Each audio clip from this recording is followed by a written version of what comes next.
Menstrual cycle क्या होती है कि एक रिप्रोडक्टिव साइकिल होती है फीमेल प्राइमेट्स में, जैसे मंकी, एप्स, हम ह्यूमन बींग्स। ये ठीक है, ये बिगिन होती है प्यूबर्टी में, जिसको हम मेनार्क कहेंगे, और एंड होती है अबाउट 50 ईयर्स ऑफ एज, जिसको हम मेनोपॉज कहेंगे।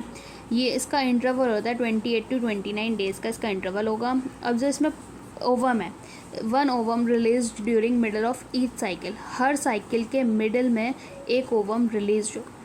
इसमें सबसे पहला जो फेज़ आता है वो होता है मेंस्ट्रुअल फेज़, जो कि 3 से 7 दिन का होता है। फर्दर फॉलिक्यूलर फेज़, जिसको हम प्रोलिफरेटिव फेज़ भी कहते हैं। इसमें जो प्राइमरी फॉलिकल है वो ग्राफियन फॉलिकल में डेवलप होता है। इसमें एंडोमेट्रियम रीजनरेट करती है इस फेज़ में। इससे फर्दर आता है लूटियल फेज़, जिसको हम सिक्रेटरी फेज़ भी कहते हैं। इसमें जो रिमेनिंग होता है ग्राफियन फॉलिकल का, वो ट्रांसफॉर्म कर जाता है कॉर्पस लूटियम में, एंड फर्दर साइकिल रिपीट होती है। जो LH और FSH का सिक्रीशन होता है वो इंक्रीज हो जाता है फॉलिकुलर फेज़ के दौरान। अब जो 14th डे होता है, 14th डे में एक पीक अटेन होती है LH और FSH की, जिसके दौरान LH का सर्ज होता है, जिसकी वजह से ग्राफियन फॉलिकल रप्चर हो जाती है और ओव्यूलेशन हो जाता है।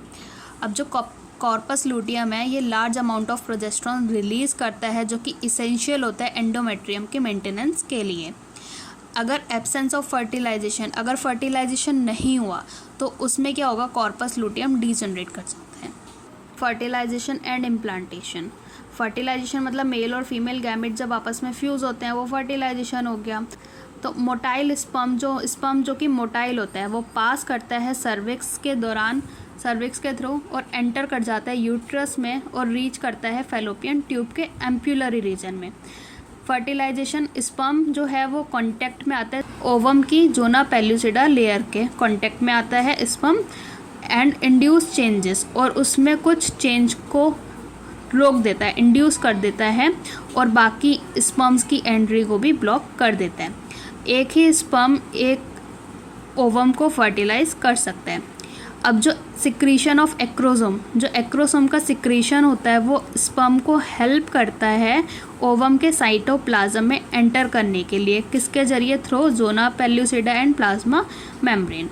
This induce completion of meiotic division of secondary oocyte, इससे क्या होगा, जो सेकेंडरी oocyte की मियोटिक डिवीजन होगी वो कंप्लीट हो जाएगी, रुक जाएगी।